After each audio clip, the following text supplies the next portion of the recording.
Hello there and welcome to the Terrace Scottish Football Podcast. My name is Craig Telfer and I am back with a bang, and I am back with my close associate Shaughan McGuigan. Hello there.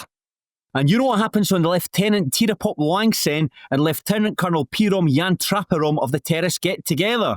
That's right, we are the two Thai police officers who, on the 31st of May 2009, discovered the body of actor David Carradine hanging naked inside a wardrobe. And our notes suggest that the death might have been from accidental suffocation, since there was no suicide note and he was found with a rope tied to both his neck and his genitals. And while we're waiting for the outcome of the autopsy, we might have a little bit of time to chat about lower league Scottish football. That sounds fun. That like normally you have a duo that have maybe, I don't know, got up to no good or maybe interacted with each other, but those just feels like two people who are working together. Yeah, I mean, certainly when you confront a naked man hanging from inside a wardrobe with a cord wrapped around his genitals, you're not going to forget that in a hurry. That's not another day at the office. It's not something I've ever run into in my life when it comes to my working week. I wonder how you find out that's what you're into. With great difficulty. What are you going to say? Aye, with tragic consequences. Well, you know, imagine that's I suppose that might be the first time he's tried that. What a terrible way to go. The last time we tried it. Yeah, aye. David Carradine tried autoerotic asphyxiation twice. That's his first time and his last time. It just sounds very dangerous. Just, I don't know, get another hobby. I don't know, Lego, something, anything. Yeah. Anything like that. I have someone with you. It's like, if I don't emerge from this wardrobe in the next 20 minutes, please intervene. If not 10. Like if not 10, yeah. If I'm not here at 15 seconds, please do step in, because something has gone badly wrong. But Shaughan and I will be embarking on our patented 3-game roundup of the divisions. We'll be taking in one match from the Championship, a second from League One, and a third and final fixture from League Two. We won't be having a laugh at any point. You've come to expect that now from us. This is a humour-free zone. But I do hope the discussion about football might be vaguely interesting. Shaughan, before we get going, what is your sense of well-being like? Very well at the moment. How are you? Yeah, good, mate, good. I got stung by a wasp today, though, on the neck. Yeah, which is not great. I'd gone for my lunch at Tesco around the corner from my office, and as I was coming back, a wasp was flying in the door. And it was only until I got back into the office that I could feel it actually crawling along my neck. And I was like, how do I take my t-shirt off here in front of everyone? So what I did was basically just ended up slapping myself, like just slap my shoulder. You know that episode of Badil Syndrome when he's in the sauna? Imagine that, but in an office. And then the wasp stung me twice in the neck, and I went round to the bathroom and took my top off, and this dead wasp it indeed fell to the floor. That's not so good. You can maybe put up with it if it's a bee. It feels like bees do a lot of good work. Wasps, certainly wasps PR isn't as good as bees. I'm not quite as keen on them. I mean, it's called Bee Movie, starring Jerry Seinfeld. It's not called Wasp Movie, starring, I don't know, Michael Richards, the guy that said the N-word at that comedy club. It's very, very different. I mean, suppose if Jerry Seinfeld goes out with people that are like 35 years younger than him. So, nobody's perfect.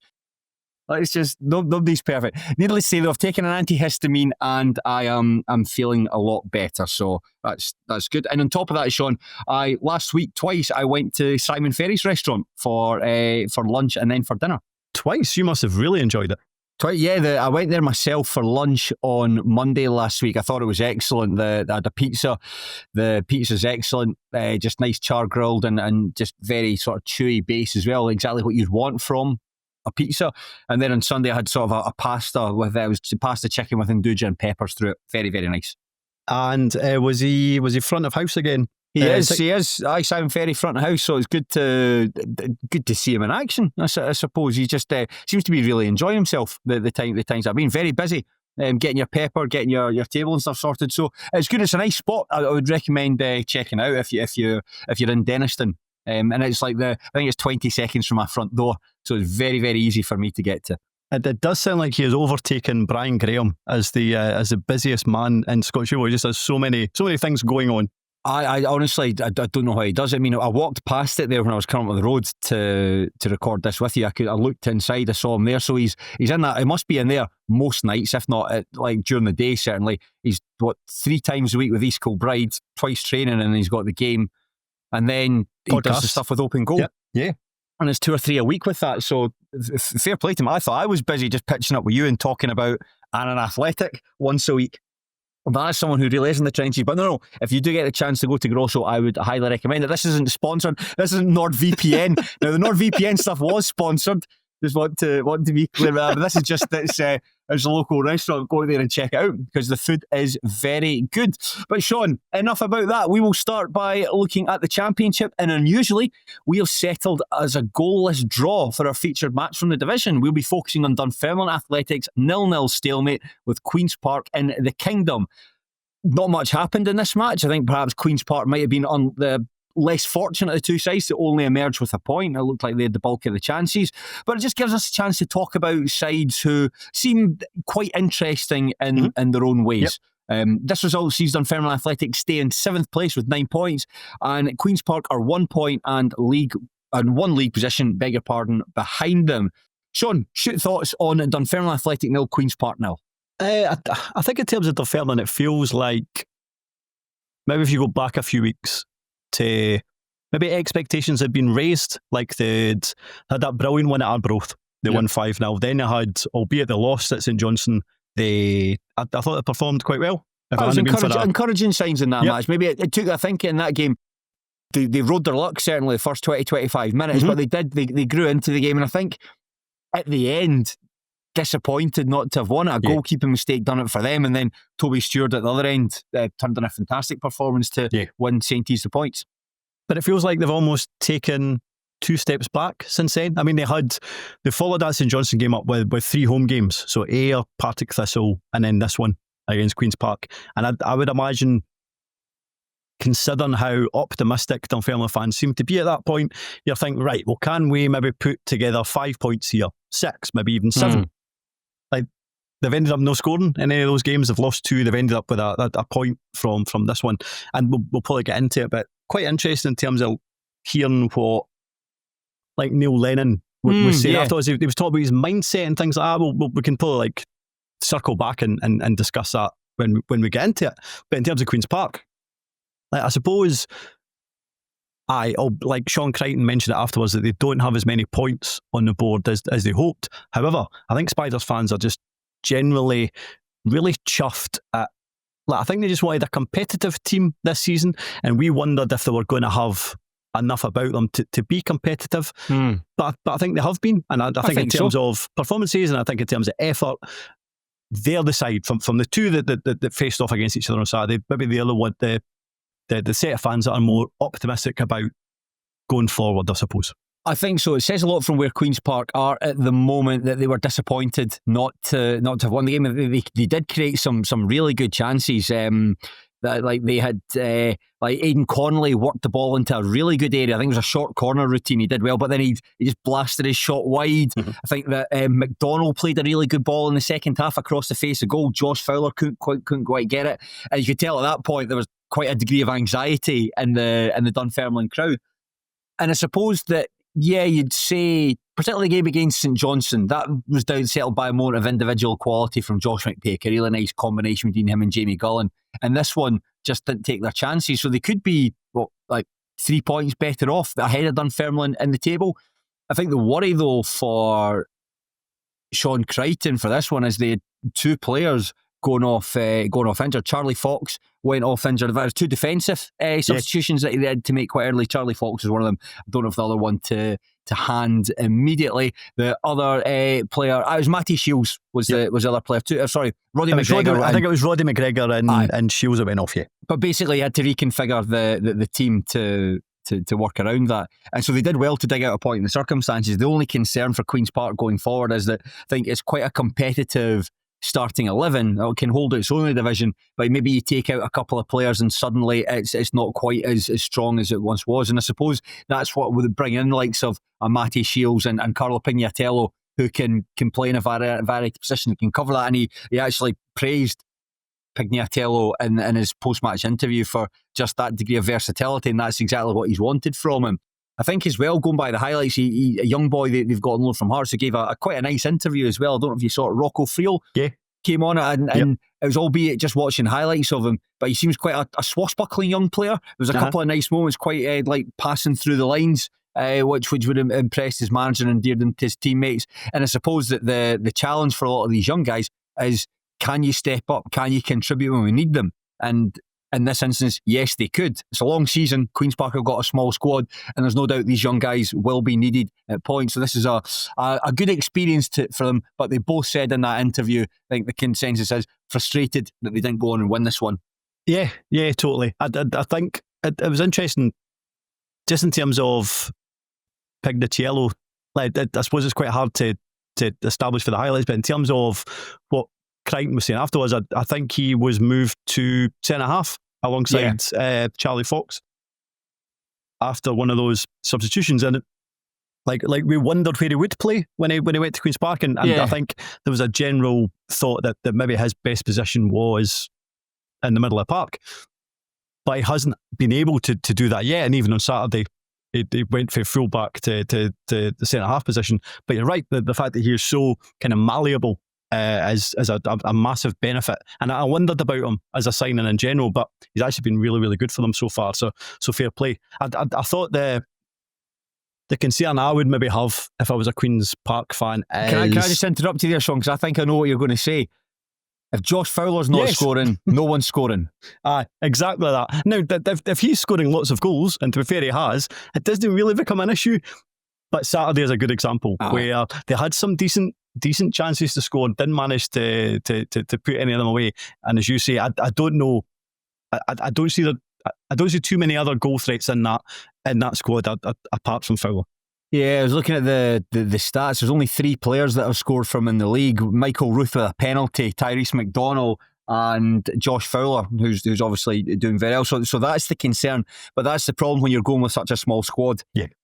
And on top of that as well, you've got Michael Ruth, who's out for a sort of like medium-term injury. I think so, yeah. Yeah, so they would want him back. Michael Ruth, I mean, we know from talking about him last season at Dumbarton, Michael Ruth's a really good player, but he's not the sort of player that's going to get you like 15 goals a season, for instance. He does a lot of his good work just harassing people, and he times his runs really well, and his runs are always intelligent. I think his probably the best thing, his best quality, weirdly, is off the ball play.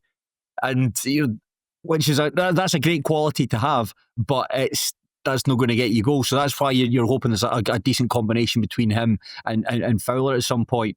But I think that's the concern. Yes, there's another concern. If Josh Fowler stops scoring for whatever reason, then Queen's Park could be in a bit of bother. And I suppose that's sorry, just to carry on that point. I mean, there's Queen's Park. That's two games without scoring as well. They lost 1-0 against, I suppose it's only in the space of a week though, losing 1-0 against Partick Thistle and 0-0 against Dunfermline. Partick Thistle are a good side, so it's not necessarily the end of the world, I suppose. But just I think it's a point worth making.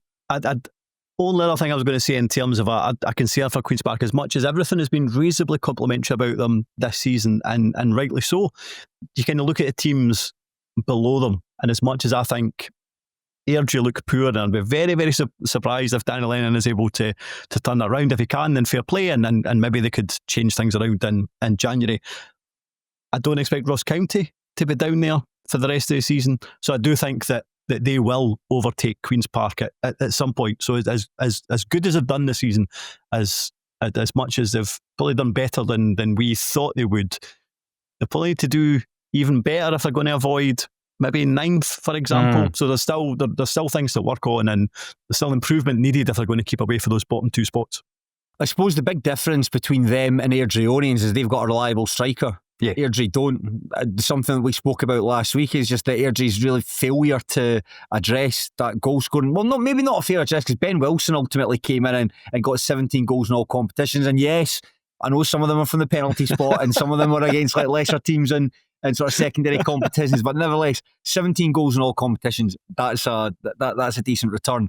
but they didn't reinvest that transfer fee that went to TNS. Be interested to know exactly what happened to that, and if people who got a cut of what and all that, and how much of the pie ended up going into Airdrie's coffers. But they don't have a striker. Queen's Park do. And on top of that as well, I think that Queen's Park fans expected a season of toil, so they're just really happy to see a competitive side. Whereas Airdrie, I think they were expected, can we kick on after last season's reprieve after Hamilton Academical's points deduction? And on the basis of what we've seen so far this season, the answer is no. So Queen's Park, I agree with what you're saying there. But we talked about the Queen's Park's reliance on Josh Fowler for goals.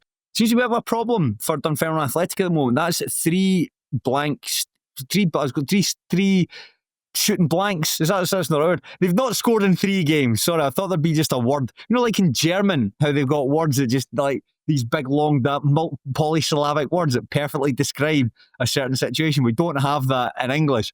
Three blanks. Blank slates? Would that work? Blank slates. It's not right, is it? They haven't added to their tally since McLeod scored that fantastic goal against St Johnstone in the 2-1 defeat there. And I suppose the worry is, this is something Neil Lennon spoke about in his post-match interview. He said that the performances haven't been great. That was certainly a below-average performance. But they didn't look as though they created much. I think the chances all were snapshots from the edge of the area. That's not really chance creation. That's like people taking pot shots. Yeah. People using their own impetus. And the worry is that the Neil Lennon team here doesn't look a million miles away from where they were 12 months ago under James McPake. No, I mean, they're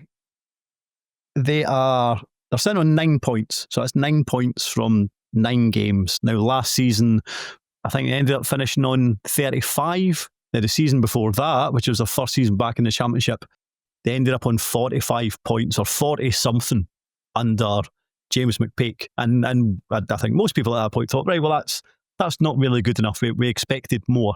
However, as it stands, and I agree that I think Dunfermline have more about them. I think there is a bit more quality in their squad. I know we've literally just mentioned that they haven't scored in the last 3 games. I think they do create more.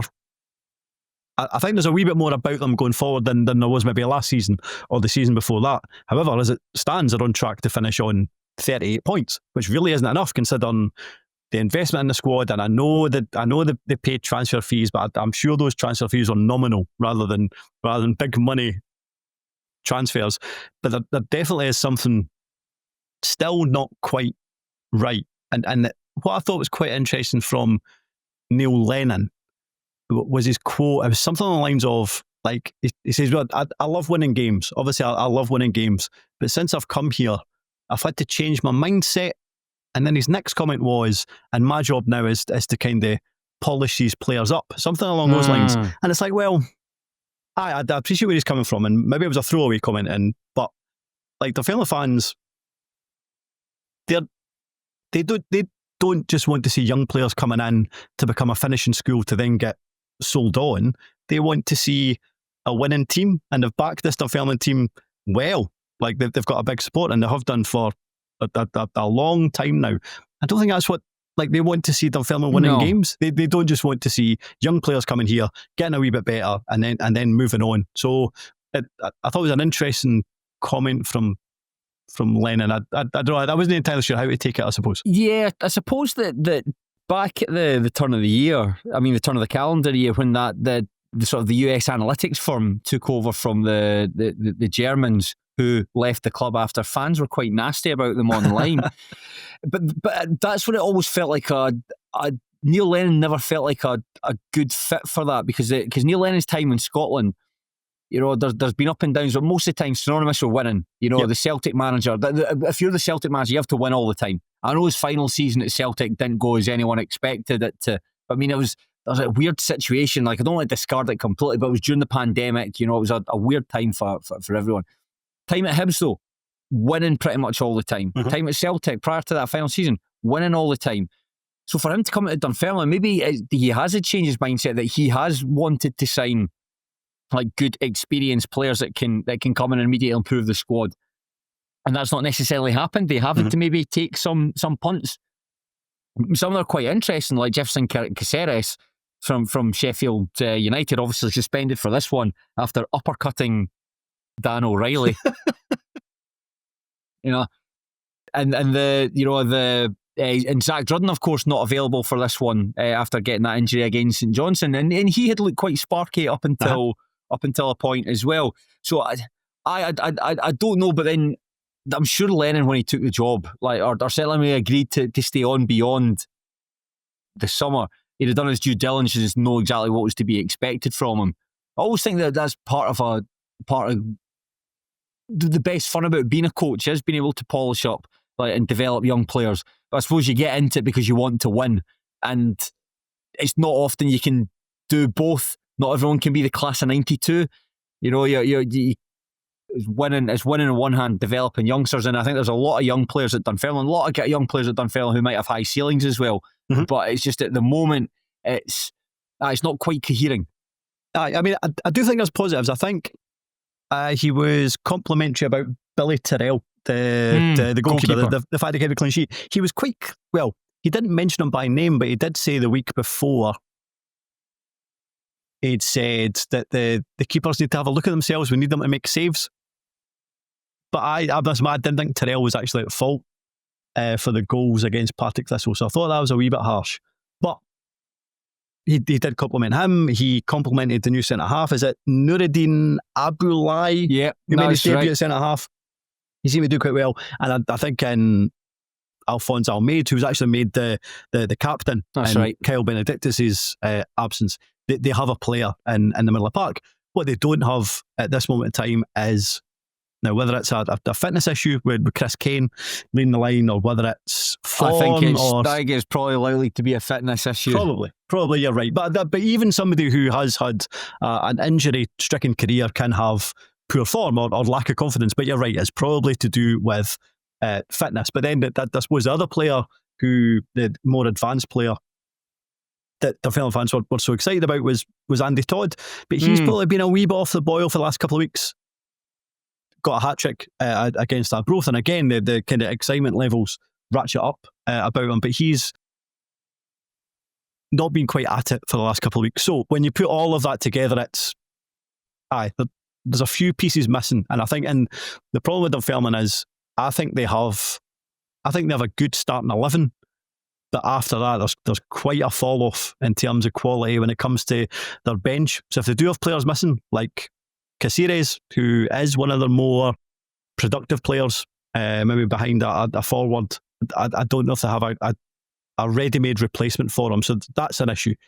Good starting 11, not necessarily great depth in the squad though. I suppose you could say that about a lot of teams in the Championship. In fact, it's probably actually better to look who are the teams that have got deep benches that you can call upon, who've got multiple changes. Being Ross County, St Johnstone, definitely. Beyond that, you know. And do you know something? And that's a valid point, because I quite like listening to Neil Lennon, but he did say, it would be good if we had more experience in the squad. And I did think to myself, yes, you're right. However, when I look at the Queen's Park team that you've just played against, their players missing, and yes, I had Aidan Connolly, for example, who does have experience, but that isn't a hugely experienced Queen's Park team that they've struggled to break down. So I totally appreciate where you're coming from. Yeah, another thing I was going to say as well. I mean, what did you make of it was a question I was going to ask you. There was a mention about the anxiety there when the Queen's Park cut them open and McDonald put the ball across the face of goal and Fowler couldn't quite get his toe on it. That was met with that sort of nervous sound that we're all accustomed to in football when things aren't going our way. The full-time whistle was met with boos. Do you think the Dunfermline fans were right to boo that performance? I mean, I wasn't remotely surprised, just because how the last few seasons have went. It kind of feels like that's a 90 minutes that Dunfermline fans have seen countless times over the last 3 seasons, and on top of that, it's now 3 home games in a row where they haven't managed to score and no really created too many opportunities. So it's just, I think it was more frustrating. I think Dunfermline fans are still on board at this moment in time, and it felt more like a booing through frustration rather than we're sick to the back teeth he is. Mm-hmm. But that point might come if this run continues. I suppose you're looking at a team like Queen's Park. I think a lot of teams will look at sides like Queen's Park and Arbroath and maybe Airdrie as these are teams that we should be beating. You turn up, you play well, you beat them. And I think that was probably the frustration from that, is that Queen's Park are probably seen as one of the weaker sides in the division, and we didn't do our jobs against them. So yes, very interesting ahead for both teams. Up next, Shaughan, Arbroath versus Queen's Park at Gayfield. I am going to this one. That's a really big game. Queen's Park it was interesting. Sean Craig was talking about how impressive Queen's Park have been away from home, and maybe he needs to tweak something. Yeah, maybe he needs to tweak something when they play at home. So listening to him, and based on that, I think that Queen's Park might sneak a result here. I'll go for a narrow away win. Yeah, it's been a long time since I've been to Gayfield. I didn't go either time last season. I can't remember. I was unavailable for one, and then the second time was effectively Arbroath's title party, and I wanted nothing to do with that. So I'm looking forward to going up and seeing that. And Dunfermline, they don't have a game this weekend. They were supposed to be playing against the Airdrie, but that has been moved to later in the month owing to international call-ups. They are, however, in action against the Rovers next weekend, live on the telly. Yes, this will be, I've no doubt, an absolutely terrible spectacle, and one of these teams will probably win it 1-0. I'll go for a Wraith Rovers 1-0 win. Who are the Rovers playing on Saturday? We are at home to Ayr United. Interesting game. I watched the highlights from your game against Ross County, and although County got a 2-0 win, thought that the Rovers perhaps unlucky not to have taken something from that. The fact that you have two shots cleared off the line in the end, and I suppose the goal at the end, you're chasing to try and get an equaliser and Ross County to break through. But I thought it was a bit unlucky from everyone's favourite John Candy lookalike. Yes, I thought so as well. And normally after a defeat, I think Barry Robson's a bit of a slaver. And to be fair, he did say something like we had double the amount of penalty box entries compared to Ross County, which I did kind of cringe at. But nevertheless, he did say that they deserve to get something from the game, and I would agree with that. I thought we see the chance where Josh Gentles had almost the entire goal to and he hits it at Declan Gallagher, and they hits it off Gallagher. Like that was a moment that should have gotten back in the game. So I don't think they were not unlucky because they didn't make the most of the opportunities they created. But nevertheless, I thought they played well. That cooperation partnership with Rangers really paying dividends so far. Really is bearing fruit. Yes, Josh Gentles who can't score, and Paul Incio who can't get a game. Paul Incio sounds like what Paul Ince would have called himself when he moved to Inter Milan. That's a terrible joke, but it probably is true. So he's probably called himself Incio at some point. I suppose a song that Italian children sing about a spider getting stuck up a spout. I don't know. Anyway, we'll go to League One and we'll take in the big clash between the division's big beasts. On a miserable afternoon in Cumbernauld, Hamilton Academical beat Inverness Caledonian Thistle 3-1. Kevin O'Hara opened the scoring midway through the first half, and although Alfie Bavish equalised just after the hour, Kel McDonald put the Accies back in front immediately, and Ollie Shaw put the outcome beyond doubt with a third in injury time. Accies, very good form just now with 3 consecutive wins. They're now at the top of the table, and Cali Thistle's 5-game winning streak has come to an end. They have dropped into third, with Stennismuir moving into second place. Shaughan, give me some thoughts on Accies 3, Cali Thistle 1. This it was hard to tell because the highlights only lasted whatever it was, 5 or 6 minutes. But in terms of the highlights, in terms of the comments, and in terms of what the manager said afterwards, I really it was quite a good game. I know Scott Kelliker was quite scathing about Inverness's first half performance. Like I said, it was the worst they'd played this year. He said, but regardless, I mean, I didn't think they were. I didn't think Hamilton. I didn't think there was a gulf between the teams by any stretch of imagination. But I think there has been a few times this season where Inverness have maybe played, let's say it was Montrose, or they've played Kelty, and they've maybe not been particularly great. But it doesn't really matter because they still have enough about them to come through the game and win. I don't think you can play Hamilton and not be at it and expect to come away from 3 points. And I think that's probably what happened. Hamilton were good on the day, Inverness less so, and it just looked like it was a deserved win for the home side in inverted commas. Yeah, it's actually good to be able to talk about Hamilton Academical without saying, oh, there's something bad's going to come down the tracks. What about Michael Stone's registration? You can actually just talk about them from a footballing perspective. I think what had happened in this one was the nature and the timing of their first and second goals were really key in the game. I was thinking about if it was the first goal is basically Oscar McIntyre tries to play he plays almost like a square chipped pass to Danny Devine, who doesn't really control it, and Kevin O'Hara's able to nip in and eventually control it and eventually finish it. And I was thinking, James Devine could have done better there. But then you think of the conditions. I think that's something you need to focus on when you talk about maybe every game that took place in Scottish football over the weekend. I'm sure you saw the highlights from Stranraer versus Annan.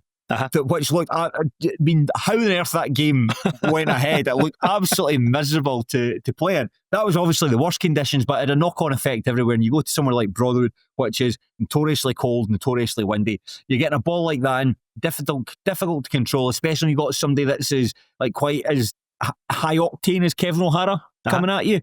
That's the sort of thing that's going to lead to make mistakes. And then to go up ahead, the Alfie Bavich's goal is superb. Probably the best goal we're going to talk about in this podcast. Just the flick from Longstaff to tee up from the finish from the edge of the area. Beautiful, beautiful, beautiful goal. Deserved better than to be in the end of a 3-1 defeat. But then from kickoff, I timed it 28 seconds later, the ball's in the back of the net. And I think it's like Remy Savage getting maybe bullied a wee bit by Stephen Bradley and not being able to clear the ball. And there's Kel McDonald in there. He had two attempts to clear it. 2 attempts, Kel McDonald's in there to shin roll it over the line, and that must make psychologically be difficult, especially when you see two of your most consistent, most reliable players, basically the 2 players who the entire bedrock of the team's built upon, making errors like that and then conceding a goal just after getting back into the game. I suppose that would have fed into it in some way and probably exacerbated things. Yeah, agreed. In terms of the first goal, I don't know what you thought about it, but I don't know if Oscar McIntyre maybe misread Danny Devine's body language, because when McIntyre has the ball on the left-hand side, Danny Devine appears to be pointing up the pitch as if to say, just play it along. But I don't know if McIntyre thought that Devine's actually asking for it, because that's exactly... Devine's saying, listen, give me the ball, I'll put it up the pitch. Because it didn't look like he was... it wasn't a great ball, but it didn't look like he wanted it in the first place. And you're right, in terms of the fact that Inverness got back into it in the second half. Well, a brilliant goal. You're right, the setup from Longstaff, finish from Babbage was tremendous. But I thought it was very funny because it looked like Inverness took down a really good support, a good couple hundred. And bear in mind, it's terrible conditions and it's a long way to travel. But I looked like they'd taken quite a sizable contingent and they were just really getting into full flow in terms of bursting out a kind of celebratory song. And then the ball was in the back of the net, and then the song obviously it just stops at that moment. And then Kelleher mentioned it afterwards. He said, when that happens, it really does just kill you. It was a terrible time to concede. The crowd for this was, if we're going by the BBC's reports, I think it was like 384. I don't think it can be right.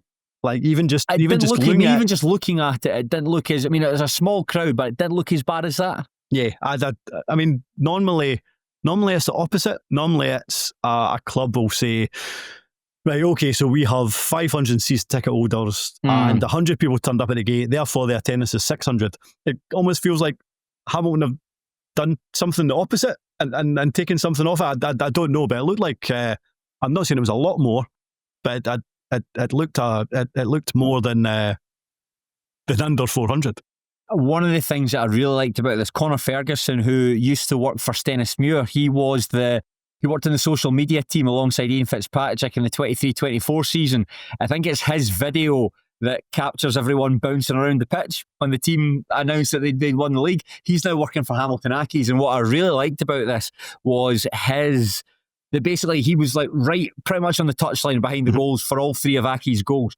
And what I really liked about it, for Ollie Shaw's goal, he captures the players celebrating. That's great scenes. That 3-1 win, puts the tin lid in it, takes him to the top of the table. But when he swings round and he gets the crowd, brilliant. It's, you know, for that was one of my favourite things from this weekend, and I suppose the final game we're going to talk about, crowd reaction, probably the best thing about that game as well. But you see what it means to the team. You know, it's said earlier, when you talk about Hamilton, you've got to talk about all the shite that's going off the pitch, the move to Broadwood, the like Jerry Strange's incompetence, John Brown's war with his own supporters. You know, all these horrible things that we don't want to talk about. We just want to talk about the games and talk about the daft stuff that goes with it. But to see the guys all jumping about and hugging each other and celebrating right in front of the camera, that was brilliant. I loved it. I absolutely loved seeing it, and it's good to see Hamilton. Yeah, not a massive opinion of them, but just that for all the rubbish that they've had to put up with, it's no fault of their own, because all that nonsense is going on above them, and it's not as if they've been able to, like, you know, for instance, Hearts, when they like won Scottish Cups and a challenge for a title. Yes, it was the expense of some Bosnian pensioners, but at least they had a laugh. You know, what have Hamilton had to laugh about? Nothing. I tell you what I did laugh at, like John Rankin's interview afterwards. I'd looked for it on YouTube, but it was only on Twitter, so I went back to Twitter to have a look at it.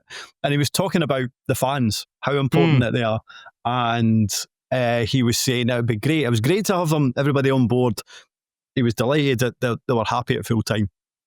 And he started to talk about how it would be great if more people could come to the next home game. And I kind of thought he was going to say, if we could get because he went, if we can get an extra, and I thought he was going to say maybe 100 or like whatever. He went, but if we can get an extra 5, I'm like, whoa, that's quite a low number. I mean, fair enough. It's realistic. If he's happy at 5 and that's realistic, then that's fair enough. But I was expecting him to say a slightly larger number, but fair play. I thought they were excellent. One of the things I liked about Rankin's interview, again, same as yourself, I had to go on Twitter to get it. It's the comments underneath were all being like, not Rankin's biggest fan, but I'm beginning to warm to him. I was one of the people that wanted Rankin out, but, and I suppose that there's something I've always liked about John Rankin. Yes, he's got his faults as a manager, not particularly the greatest tactician on the planet. Sometimes leaves his substitutes a wee bit too late. I think that a lot of the stuff the fans say about him as a manager might be justified. But I think that I always like the way he comes across. I always like the way he handles himself. I like the way he talks. And I think that is like an ambassador. I said this about like Sean Crichton. I think that's something that Rankin's good at. I mean, he's a man that has had to put up with a lot, both what's going on above him, but the supporters around him, you know, they've never quite taken to him. I mean, we've mentioned it before. It got to the stage where I went along to a game to watch people potentially yelling at him because the atmosphere was that febrile that I wanted to go along and see for myself what it was like. And I suppose that he'll have been fed up and annoyed with the supporters, but he knows that, I mean, he's been in football a long time. You know, if the fans are on side with you, it can just maybe drag out that extra couple of % from you. And that's what we're seeing here. I mean, I think that about winning battles was something that he spoke about. You know, you earned the right to play, and it's a horrible game, difficult conditions. You've got to be up for like just shoving people about. The ball's going to swirl up in there. You've got to be there to nudge someone else out the way and get on the ball. And his team were ultimately able to do that. We spoke about that second goal there. That's just Stephen Bradley noising up Remy Savage, just getting in there, leaning into him, stopping from playing the header. And there's Kel McDonald just taking a speculative punt, falling it in there and shin rolling it into the net. It was actually quite a nice finish, in fact. It was very well angled. But that comes from hard work. And then you can score a really nice third goal. I think that's something Kelleher said in his post-match interview. He said, I didn't really mind the third goal going in because they're up the other end chasing and they get torn apart. So I think it's a really nice ball out to O'Hara. I think it's Connor Smith that sets him up for the ball to come in. But it's all the stuff there, like hard work. On days like that, it's just, I sound like your dad here, but it's like, whoever wants it more, you know, if you're prepared just for the stomach, for the fight, doesn't matter. I mean, Cally Thistle, I think Cally Thistle are a better team than Hamilton. I think that Cally Thistle will finish higher up the table than Hamilton. It was an off day, as Kelleher said. But just sometimes when it comes to those days, if you're just prepared to put yourself out in a wee bit more, O'Hara for that first goal, just taking a punt, how many times is Devine going to just get control of that ball and boot up the park? Probably 9 times out of 10. You take that chance that it's not going to happen and it leads to the opening goal. So that I think that Hamilton, everyone associated with the club, should be absolutely delighted about it. And just on top of that, I've not spoken for a long time.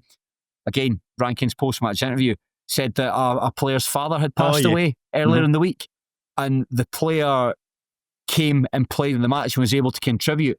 And that's great. That just highlights the togetherness that's in Hamilton at the moment. You see that with the celebrations, like everyone running over together and celebrating. I think that's an indication of a group of players that are together. And the fact that player was able to come in, put his difficult family life behind him for that moment and play well and help the team win and get to the top of the table. And brilliant. It's good to be able to talk about Hamilton something positive for a change. It was good to be able to talk about that now. Totally. And from a I suppose again, the neutral point of view, I was quite glad that Hamilton won, because I was starting to get the impression that maybe Inverness would start to run away with this league. And I still think they'll win it. I still think they'll win it reasonably handily. But the fact that Hamilton were able to get 3 points for this maybe makes it a wee bit interesting. For the short term at least. And in terms of Kelliker, I admire the fact that I thought Inverness should have had a fairly obvious penalty when it was 2-1, and although he mentioned it in his post-match interview, like, he didn't turn it into an excuse. He just said it was an off day. He kind of credited the fans for coming all that way. He said that they weren't particularly good. I don't think, although I didn't check, I did read or hear, can't remember, that they've never lost 2 games in a row under Kelliker. So we'll see how they bounce back. But I think they'll be absolutely fine this season. I think so as well. I mean, I got a good look at Hamilton last week when Stennismuir played them. The Accies won that game 2-0. I don't think there was that much in the game. Accies deserved the win, but they were just, you could see their goals coming. What I quite liked about them, they were able to take advantage of, like, Stennismuir's, for the first goal, Stennismuir's press was just a wee bit rickety, and they were able to take advantage of it, and clinically so. At the end of the game, Archie Graham slips, and it was very clinical straight away on top of that mistake, and set up the goal for O'Hara. And they missed a couple of decent chances as well. So they were the better team. They did deserve the win, but it just shows that there's levels to what they want to do. And I think, again, I don't want to repeat myself, but I feel like just get as many points on the board as possible just now, because that's our SPFL statement coming down the tracks. Is that the official statement sound? Yes, that is when Doncaster fires up a supercomputer.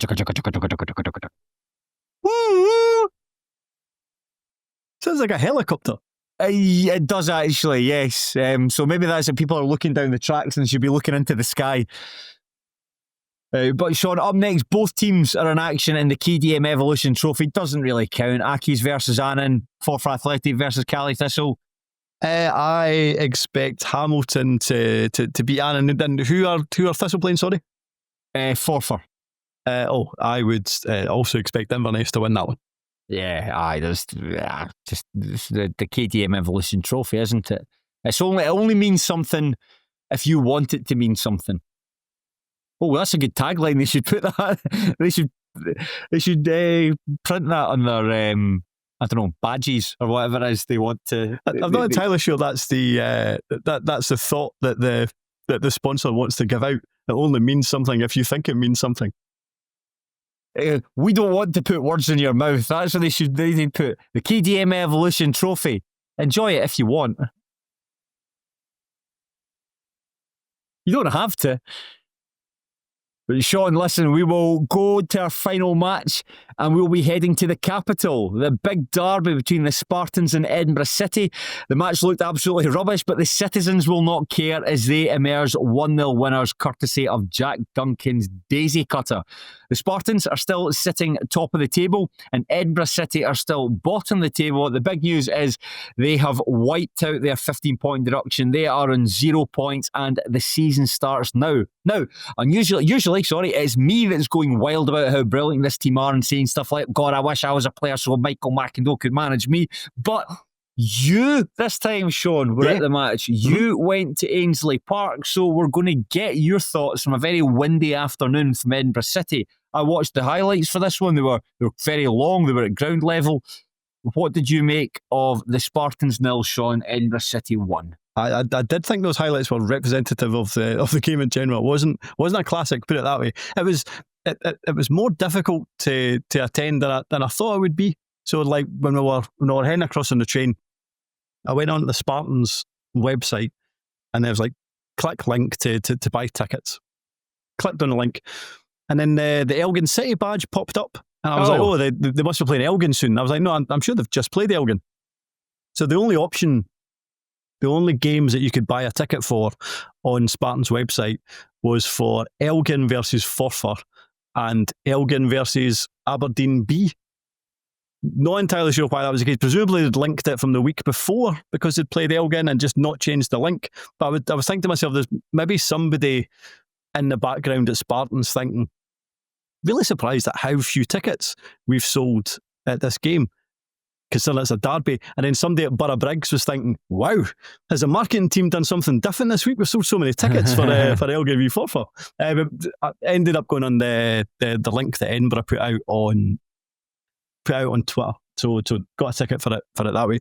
Wasn't a great game. However, the fact that Edinburgh were only able to name 2 outfield subs, the fact that they had so many key players missing, and the subs that they had that both came on, one was 16, one was 17. The fact that they play, was it Logan Miles at fullback, only 17. He was booked early in the game. But to be fair, Logan Miles has played a fair bit this season. Yeah, no, totally. But the fact that they were reliant on at some point during this game, like kind of 3 teenagers coming up against the team that was top of League Two in a derby, I thought they'd done very well. And I probably Mark Weir was the busier goalie of the two. And if you're a Spartan fan, then maybe you would have thought that the 1-0 defeat was maybe a wee bit harsh on them.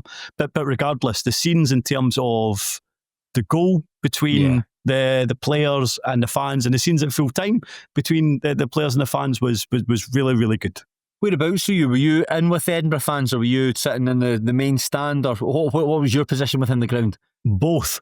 In the first half, because I knew the Edinburgh fans had that kind of small stand, so we went there in the first half.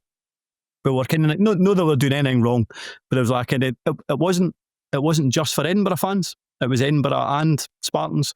So it was like kind of bunch of, it was like primary school children to our right. And as I said, they weren't doing anything wrong, but they were just being a wee bit screechy. Although oddly, there was a guy sitting in front of them who was maybe certainly in his 50s, but he was kind of encouraging them to misbehave.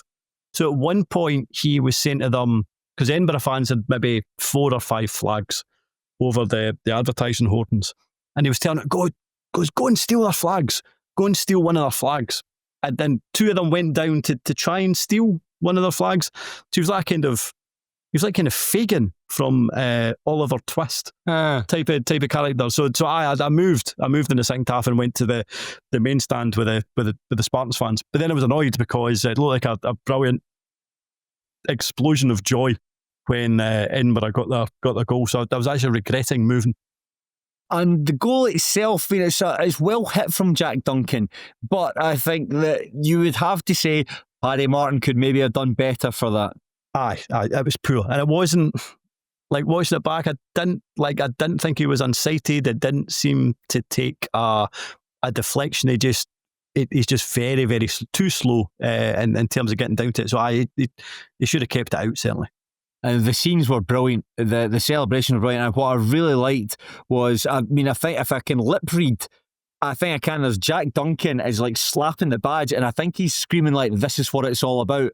I thought, that's amazing. That is absolutely amazing. I think I read your post in Pine Bovril, and I someone who is very close to Edinburgh City, or not very close to, but somebody who's got I don't know if you know, I've got a bit of a soft spot for this Edinburgh City team. I don't want to give too much away to the listeners about how I feel about this Edinburgh team, but what you said, there's, every club, there's that reciprocal arrangement between the players, the manager, and the fans, that triangle there. Every team feeds into it in some way, but it feels more apparent at Edinburgh City than it does any other team in Scotland. I just think that the position that they found themselves in, like say from last season, written off as no-hopers, proved everyone wrong. This season, horrendous to get that 15-point deduction after something that wasn't not a football issue, something like a small debt not being paid, a horrendous situation that would write off your season. But they always prove you wrong. I mean, I'm not being, to be fair, like I suspected that Edinburgh City would quickly wipe off that points deduction and go and challenge. But for people that perhaps aren't as like tuned into the club as maybe you or I, and like looking on the outside, they've been like, well, that's the season finished. But it's not. I not at all. And just seeing that relationship, I think the fans really respond well to the players, and the players respond really well to the fans. And at the end, like Aaron Fraser, the young media guy there, does a great job of capturing that content. Mm-hmm. It's just that's the sort of stuff as a fan after the match, especially after your team have won, the stuff he captures is exactly the sort of stuff that you want to see. Yeah, totally. Like they very much have I suppose they've had a cause to rally behind over the last couple of months. And it was, as ever, I know we're always very complimentary about Michael McIndoe, but he was talking about the fact that he now feels that this is, I think he said, we're now at base camp. This is us at base camp. and from here we can climb. And it was like, yes. And I think the teams above them do need to be really concerned. Stranraer, for example, the obvious ones. Themselves. But I mean, Edinburgh, I don't think, despite that 15-point deduction, I don't think they're going to be in any bother at the end of the season. I think they'll be closer to top four than the bottom few spots. And they weren't great at the weekend, but the fact that they can go to the league leaders, get a 1-0 win despite missing 3 or 4 key players, fair play to them. I really liked that in Michael McIndoe's post-match interview when he was asked about the young guys that were coming. He said they had 3 academy players on the pitch, the 2 young subs. I think it was somebody? I think it was Lucas Quinn, Ide. Callum Brodie came on, and Lucas Quinn. Lucas Quinn. And they've got Logan Miles. I think he actually miscounted. I think it's 4. I think Quinn Mitchell counts as an academy player, given the fact he came from through there. So there's actually 4 players on the pitch. But I loved what he said. I've written it down here. We're Edinburgh City. We don't need the big numbers or the big budget. We're here with the knowledge. We're here with the tactics. We're here with the coaching. And again, anyone else saying that, you'd think this guy's a fanny, but it's true. It's true. There was great when he was talking about he talked about the conditions being quite tough and saying how they exploited. They saw a particular weakness with the Spartans, and so they just changed the system to exploit it. And it's always just that pat in the back he gives himself when things are going well. But he said ultimately that's the players are the ones that executed it, so he's delighted with them. And I've said it before, man, like how Michael McIndoe, every time we talk about him, he can always back it up. I think he's the best, maybe one of the best coaches in part-time football in Scotland. I'm trying to think like Gary Naismith, maybe better than him. Or I think Gary Naismith's better than him, but certainly what he's managed to achieve on I say all the time, man, we repeat ourselves, but what he's managed to achieve, demonstrably a very, very good coach, very, very good manager. And I'm excited to see what they do next. I think they can get into the top 4 with a bit of luck. I know that sounds ridiculous. I mean, they'd be up. I think they'd be up in 3rd place, level in points with East Kilbride just now, had they not been for that points deduction. So they certainly got it in them. You said it, the other teams around them should be worried. And the fact that you can go to the league leaders with kiddies on the bench and a sub goalie and turn them over, it's just a remarkable achievement from the club that just keep on. Yes, all being well, I think they could finish 4th. However, I just think that squad is a wee bit too shallow for them to make up the amount of points that they would have to finish top 4. If they can do that, I don't think it's beyond them, but I think it might be a wee bit too far. That would be an absolutely incredible achievement. I hope they can. I'm not quite sold that they can, though. I was trying to think, it's a big if. If Edinburgh City were to get promoted after going through a 15-point deduction, I think that would rank as one of the most incredible achievements in Scottish football. I think. I mean, what in terms of what's a comparison to that? It was funny, like before you said that, I was thinking to myself, imagine if they could, because I was actually thinking if they could even finish top 4, that's an incredible achievement. But in terms of if they could win the playoffs, then you're right. For a 15-point deduction, and bear in mind, this isn't a team, like it's not like East Kilbride, it's not like Spartans where they have a big budget and have then been handed this deduction. It's a team that's probably got one of the smaller budgets in that probably division. The smallest. Yeah, and have been deducted 50 points. It would be absolutely up there. I'm trying to think, like Dundee's defiant season. I suppose, but ultimately it's a great memory for Dundee fans, but they ultimately didn't achieve anything. But they had, again, no, they had, like, that was still quite a good team. I mean, they still had like Lee Griffiths and Gary Harkins. I mean, it's still quite a good squad. I don't know, man. I'd rather have James Stokes in my team than Lee Griffiths. He'd work harder for the team. So it's a brilliant achievement for Edinburgh. I can't wait to see what happens next. But what about the Spartans? We don't get a post-match interview. Do you, Samuel? No insight into his thoughts on the match. But it feels like, Shaughan, I mean, there's East Kilbride, haven't won in 4 matches, denied a win at Clyde at the weekend thanks to Robbie Leach's last-minute goal. And there's Spartans only 3 points ahead of them. So it feels like they've been handed a bit of initiative and they haven't taken it. What did you make of their performance? I was quite disappointed by them. Like, in terms, it didn't look like the performance of a team, potential league winners, I suppose. And I know it was like rubbish conditions and that all played into it. But there was definitely a sense of frustration at the fact that they couldn't capitalise on another slip up from East Kilbride.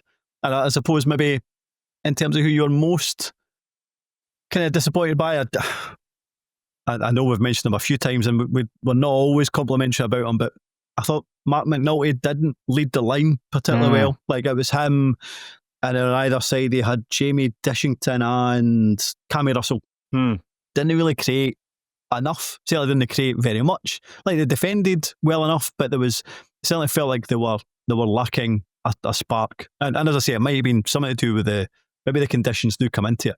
But it was interesting just comparing the fact that I sat with Edinburgh fans first half and then Spartans fans the second half. If you were just basing it on how the vibe of the fans, you would feel like it was Edinburgh that were the team that were going places rather than Spartans.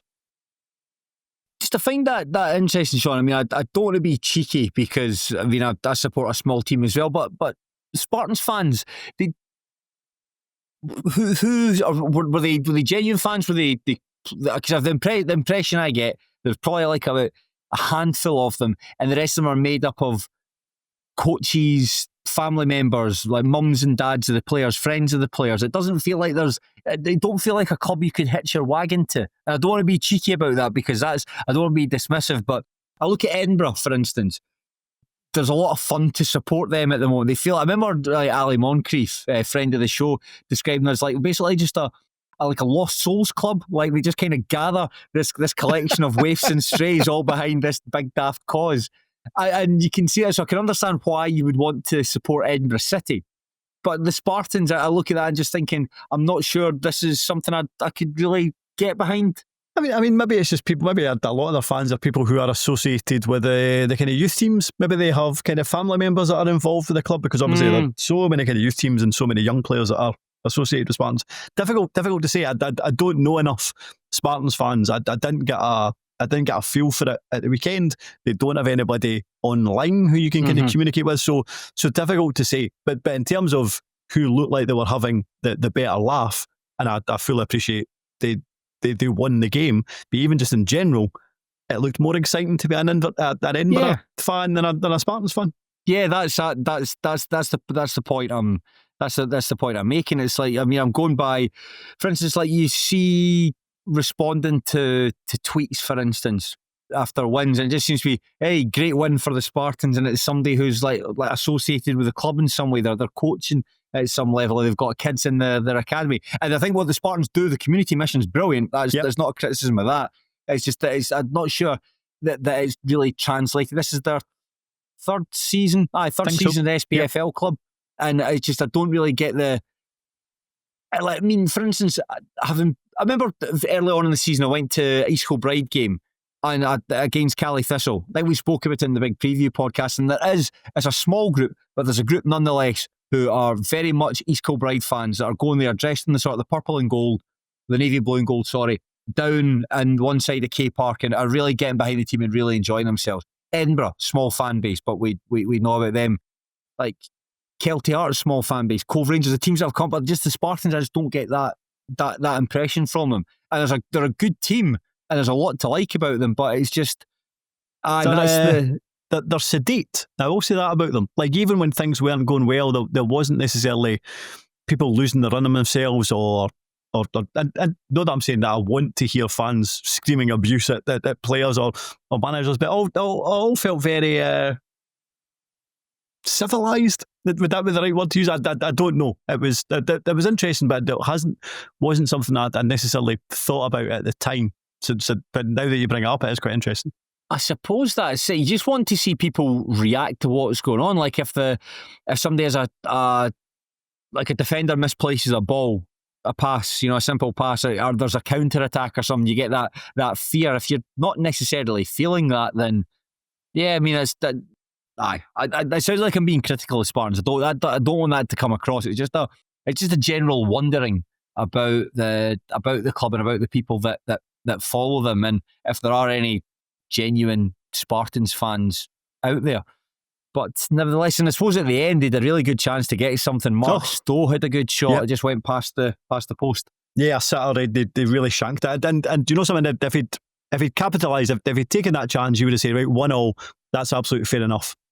But he didn't, and it looked like the Edinburgh fans probably enjoyed their evening. I think so. Now, both teams showing up next. They are in action in the KDM Evolution Trophy. Montrose versus the Spartans. I know Montrose lost at the weekend, but it feels like they've kind of bucked up their ideas a wee bit, albeit their walls collapsed. I will go for a Montrose win. And Edinburgh City versus Alloa Athletic. Edinburgh can't really ring the changes because they have such a small squad. I'll go for a draw. Sounds bad. I don't care. unless it's league action. I find the KDM Evolution Trophy. It means something if you want it to mean something. There we go. But Shaughan, something I think we'll probably leave it. That'll do us for the time being. Yeah, I think that makes sense. Yeah, it was nice to hang out with you tonight, and I mean that for a change. Now, if you have enjoyed yourself and enjoyed hanging out with myself and Shaughan, please consider subscribing to the Terrace Patreon. It is brilliant. There's loads of great stuff in there, and you can access it for as little as £2 per month. Inflation busting. Patreon.com/Terrace Podcast. Do get involved. And A View from the Terrace is back in your screens, of course. The greatest show about Scottish football back in business, and business is good. It's a slicker, more streamlined edition of the show. It's available on BBC iPlayer at noon on Friday and on the BBC Scotland channel at 10:30pm. So watch it in both formats if you can. That's what I do. I put them both on at the same time and try to get them to sync up. That's how I spend my Friday nights. I thought the first feedback was very good. Fair play to everybody involved. Yeah, enjoyed it. The new set. Wait till you're on it, Shaughan. I think you're on not this week, the week after. Week after, that's right, next week. Yeah, it's good. You walk in there and it's really impressive. And on top of that, it's actually quite warm. I think me and Fowler had to ask for the heating to be turned down in this instance. No, my seriously. Goodness, it's only taken 8 series, but somebody is actually warm during that day's filming. Goodness me. Yeah, it's very good, and we can go to the pub afterwards as well. So that's definitely something to look forward to. So I suppose it leaves me to say, enjoy your football, but unlike that old prick who was encouraging the kiddies to steal flags at Ainsley Park, please do so respectfully. Oh, I forgot to say we're going to do a Patreon as well. Thanks, bye.